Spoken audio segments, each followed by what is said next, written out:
నమస్తే, welcome to mega 9 TV. మనతో అయితే డి విన్నర్ జాహ్నవి అయితే ఉన్నారు.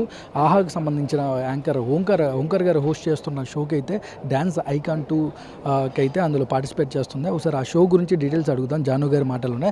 జాహ్నవి గారు ఎలా ఉన్నారండి? మస్తుందండి. జాహ్నవి గారు ఒక తెలంగాణ మహిళగా అంటే ఇక్కడ దాకా అంటే డ్యాన్స్ సీజన్ 2 ఓంకార్ గారి షో దాకా మీ జర్నీ టోటల్గా చూసుకున్నట్లయితే ఎలా అనిపిస్తుంది జాహ్నవి గారు?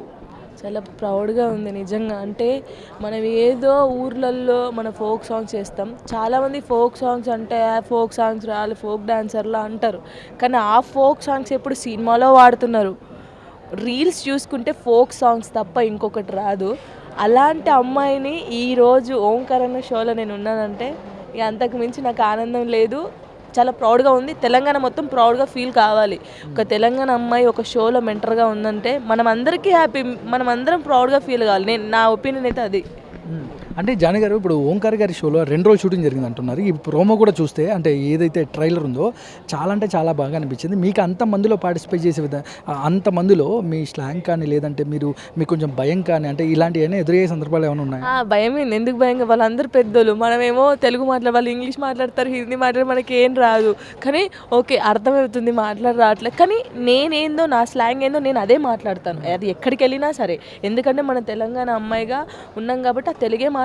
నాకు డైరెక్ట్ ఓపెన్ నాకు ఇంగ్లీష్ రాదు, హిందీ రాదు, నేను ఇదే మాట్లాడతాను. కానీ ఫస్ట్ భయం ఏంది, ఓ అమ్మో మనం తెలంగాణలో ఏమైనా మాట్లాడితే వాళ్ళు తీసుకుంటారా తీసుకోరా అని. కానీ చూద్దాం ముందు ముందు ఏమవుద్ది, వాళ్ళు తీసుకుంటారా తీసుకోరా, నేను ఎలా మాట్లాడతాను, ఎలా ఫైర్ అవుతానో చూడాలి.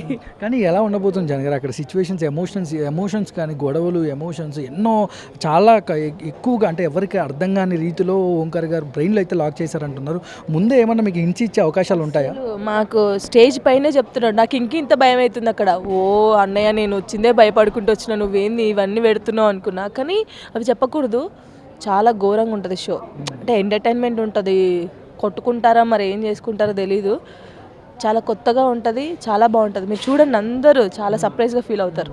కానీ తెలంగాణ మహిళగా తెలంగాణ యూత్ అంటే మీ స్లాంగ్ కానీ అందరికీ బాగా నచ్చుద్ది. మీ స్లాంగ్ కూడా అంటే ఎక్కడ హార్ట్ఫుల్గా మాట్లాడుతుంది జాను, ఇక్కడ పెదాల నుంచి మాట్లాడుతూ హార్ట్ నుంచి మాట్లాడుతుంది.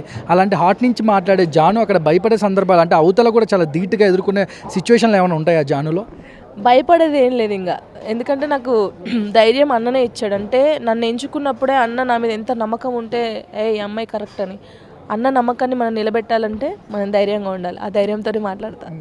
కానీ ఫైనల్లీ జాను గారు మీ మీద అంటే నెగిటివ్ ట్రోల్స్ కానీ నెగిటివ్ కామెంట్స్ కానీ అంటే బేసిక్గా మీ గురించి తెలియని వాళ్ళు పెట్టే కామెంట్లు అవ్వచ్చు, ఇలాంటి మీ గ్రోత్ని డిస్టర్బ్ చేసే అవకాశాలు ఉంటాయా వీళ్ళందరి కామెంట్స్ కానీ నెగిటివ్గా? అస్సలు వాళ్ళు పెడితే మనం ఎందుకు డిస్టర్బ్ అవుతాం? ఇప్పుడు నేను ఓన్గా తీసుకొని నేను డిస్టర్బ్ అవుతే నేను అక్కడే ఆగిపోతాను.